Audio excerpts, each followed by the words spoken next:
All right, we're going to go ahead and get started. Good afternoon, everyone. Thank you so much for joining us today for this Career Tip Tuesday. We're going to cover getting organized before you apply for a job. So today I'm going to be giving some tips on making your job search easier. Um, as I speak, feel free to send any questions that you have in the chat. Debbie will be monitoring that for us, so she'll let us know if there are any questions. But after today, you should be able to verbalize the importance of building a routine around your job search, identifying and creating tools for success, and understanding how staying organized through a job search can help alleviate some stress. So, why does this matter? Why am I telling you that you shouldn't just apply to jobs and leave it at that? Because job searches can be a bit overwhelming. Um, there are so many pieces that can just fall through the cracks. And treating your job search like a project means that you can track your progress, stay motivated, and make smarter decisions when the time comes to it. Staying organized helps keep your deadlines and follow-ups from slipping through the cracks, like I mentioned before. It helps you tailor each of your applications to individual jobs. It also reduces your stress and saves you time once you build up what you need to be successful. And it shows employers that you're detail oriented, which is a really, really important trait that they want to see more of. I definitely think that before you start applying to jobs, you should stop by and see us at the CCPD. I always say that professionalism is like a muscle. It strengthens over time with consistent practice and effort as long as you work it out and train it. We offer in-person and virtual appointments if you're not able to come over and see us at Barton. And I think that you should come and send in your resume and your cover letter to our office via the Skills First website that's on our website. Um, a professional such as myself or another career specialist will review it and give you feedback. And we can talk about it in person or online if you've got follow-up questions. That's incredibly important to do before you start searching for jobs so that you are putting your best foot forward with employers. It's always a bit discouraging if you go ahead and start applying to jobs and then send in your resume because maybe you missed out on a good opportunity because you weren't showcasing yourself the best way on your resume. You can also schedule a mock interview for us. So once an employer has reached out and said that they like your resume and they want to get to know you better, we can ask general questions or something more specific if you give us the job description. And that way you can practice before you actually meet with an employer. After you've prepped your stuff, I also think that it's important to know what you want and know what you're looking for in a job. Um, Whenever you log on to one of those big job board sites, it might be really overwhelming when you see that there are just thousands and thousands of jobs in your area, and you're not quite sure what they all mean and what the difference between them is. So it's important to determine some keywords or alternative job titles that might also be applicable for what you're looking for. So for an example that I pulled today, a phlebotomist may also be listed on another job as like a lab liaison technician or a mobile examiner or a phlebotomy tech. So having an idea of what you're looking for and what you want to do will allow you to narrow down your search in a really specific way. It's also important to consider what you're willing to do and what you're looking for in the day to day. For example, how far are you willing to drive to go to work? Are you looking for something that's, about 10, 15 minutes from where you live, or are you willing to drive a little further? How much money are you expecting to make? What do you need to survive? I think some basic budgeting is important before you start applying for jobs so that you know what you need to be successful. And then the sort of work environment that you're looking for. Are you looking for something in person? Are you looking for something remote? Do you want an opportunity for both, a hybrid opportunity where sometimes you go into the office and sometimes you work from home? All of these things should be listed on a job description when you apply. And if they're not, that could be a red flag. So know that. All right, the tangible things now. We've sort of talked big picture. What do you want? What are you hoping for? Now here's what you physically might want to create to help stay organized on this job search process. So it's important, in my opinion, to start with a spreadsheet. and to include information like the name of the company that you're applying for, the job title, a link to the job description, the date that you applied, your application status. So that you have submitted your resume, that you have an interview scheduled, that you have gotten the job, or if you've not gotten the job, and then any notes on deadlines or follow-ups. These are just the really basic things. Um, it can help you track everything in one place. And I have an example on the next slide that we'll go over, and I'll show how it makes something a little easier when you're balancing multiple applications at once. But you can make this more detailed if you'd like to. I've also worked with people who have included research on the company. So before you do an interview, you should always research the company, research the job. And so this could be a place where you track that, or it could be a place to mark that you have done it. I've also seen people mark the name of the resume and the cover letter that they've submitted for this job, but really you're building this tool, so it should be what works best for you specifically. And it's okay if it takes some time to figure out what it is and what you like and what you don't like. But here's a specific example. I just, let's say this person is applying for roles as a dental hygienist. You'll notice that on the far left, the position title, they're slightly different just because they're different jobs at different dentistries. But this person has listed the company name that they applied to. I've got a filler for the link, and then the date that they applied, the application status after that, and then any action items. What I love about this example is that you can look at the date that you've applied, and if you've noticed, oh wow, I applied to that job a month ago and I haven't heard anything, you can then use the job listing to go back, whether it be through their website or through the direct link that you've put in your spreadsheet, and you can click and say, okay, has my resume been received? Have they marked anything on the portal? Is there a contact information of a person that I can reach out to see if there is an update or if they're waiting on anything? Let me see some follow-up to see if there's anything that I can do.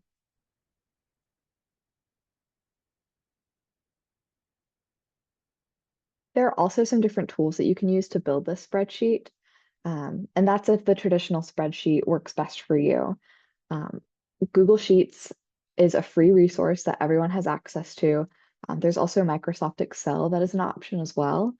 If you're more of a list person, I'm not, but I wanted to make sure that it's an option that's available. There are some apps on just, the Apple Store or like Google Play or whatever you use. And the Notion and the GoodNotes apps are apps that you can use that you can actually, draw something out, make a list, a T-chart, anything like that. If you like pen and paper, but maybe want something a little more versatile that you can take around with you. Like I said with the spreadsheet, use whatever works best for you, play around, just as long as you have something, that way you're tracking these things that are important. So, arguably, I think this is one of the more important parts of the organization process, and this is making sure that your materials are organized. I highly recommend that you create folders on your computer or in Google Drive or Microsoft Office, anything like that, to house your resumes, your cover letters, and saved job descriptions. And I put in saved job descriptions here because a lot of job postings are removed after the application deadline. And it's really frustrating when, you applied for a job on September 1st and they get back to you a couple weeks later and they say, we'd love to interview you. And you go back and you can't find that job listing anymore. You have a general idea because you liked it enough to apply, but you can't go through and pick out direct bullet points of your job responsibilities. It makes the prep process a little more difficult. And so you can either save the job listing as a PDF on your computer, or you can copy and paste the job description onto like a Google Doc or a Word document or note for future reference. It's also important that the documents that you're putting in these folders are being labeled clearly. Um, Everything should include your first and last name or your first initial and your last name, the position that you're applying for, and resume or cover letter. So for the example that I showed earlier from that sheet, that person could have a folder that says, J. Smith, registered dental hygienist, resume. That makes it really easy for employers to automatically know who they are looking at and what position it's applied for, because sometimes companies have several openings at once and they don't want to have to mix up, what resume was for what and anything like this. So it makes your life easier, it makes their life easier. Labeling everything clearly can also prevent any awkward mix-ups. Um, if you've written a cover letter to one company and then you accidentally submit it to another, and it says, Dear Aspen Dentistry, and you have submitted this for, Piedmont Family Health Dentistry, that's awkward, and shows that you were maybe moving too quickly, you weren't paying attention to those finer details. And employers might not choose to move forward with an interview because you've submitted a cover letter for another company. So it prevents awkward mix-ups. There's no need to scramble at the last minute to try to find the right file or rewrite a letter. So if you take anything out of this today, I highly recommend it be label, label, label, and organize your materials. So the final part of all of this is building a routine. What is the point of using and developing the system and making the spreadsheet and doing everything if you're not going to use it? I think that building habits around your job search can turn a really stressful process into something that's more manageable. And so you can set a routine based off of what works best for you. And this could be setting weekly job search goals. So if you know that you are looking for something and you'd like to be employed by, X date, then maybe you say, okay, I'd like to find and apply to 3 jobs a week or a day or, every other day. It's whatever works best for you. Um, have reliable time blocked off on your calendar consistently so that you know that you're going to dedicate the time.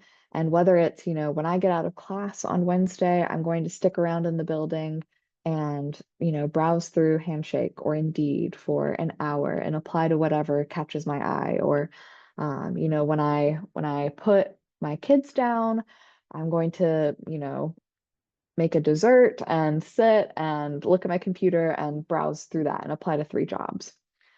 Just keep it consistent so that way it is a habit that you're used to doing.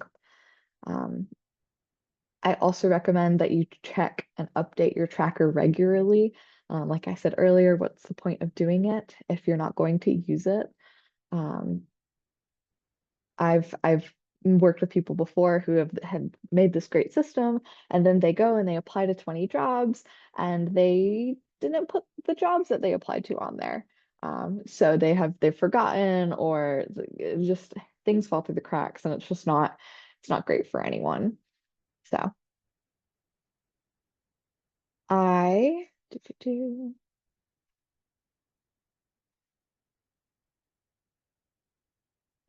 There we go. That's all of the content that I had today. I don't see any questions in the chat right now, but if anything that I've said has jumped out of you, if you have any questions or need clarification on anything, please feel free to send anything in the chat. I can give it a minute.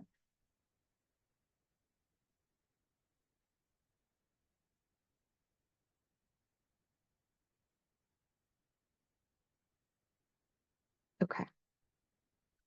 If you think of anything, you are more than welcome to use our contact information that I have listed at the end of this presentation. But until then, our next Career Tip Tuesday is on October 14th. So that is 2 Tuesdays from now. And we're going to have a panel with real employers. These are actual people who, are hiring college students, recent grads. They are super, super, great resources. They're actively in the trenches.